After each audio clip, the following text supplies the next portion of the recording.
Many health experts are concerned because this variant appears to be highly transmissible. They've seen this moving in other parts of the world.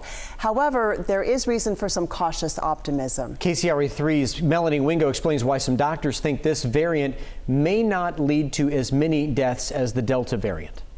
Over the past week, we've heard a lot about Omicron, the latest in a string of COVID variants, of concern to health experts, but they say there's a glimmer of optimism they have about Omicron. As of yet, we have not seen it behaving badly, at least compared to the Delta variant. Dr. Mark Vaughn of Auburn Medical Group says as of right now, there are no reported deaths of people known to have been infected with the Omicron variant. We're actually really concerned, distracted by the possibility of it being a more deadly variant, and never really thought in terms of, well, it could go just as easily the other way. That other way being people end up with more mild symptoms if they get an Omicron case of COVID versus one that results from the Delta variant. And if you think about it, any living organism or virus, if you don't consider them to be living, the way that it exists in the future is by spreading and multiplying. So there's more copies of it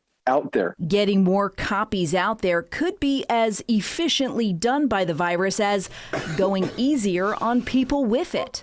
So it may be, in that sense, a better virus in that it is more likely to spread because it doesn't kill its host right away.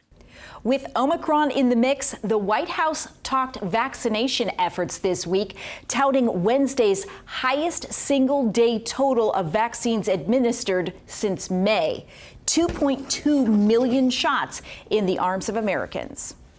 And then Omicron, of course, is the latest thing in the picture that motivates people. Dr. Vaughn says people seeking boosters or protection at holiday gatherings and newly eligible kids are contributing to the number of the vaccinated.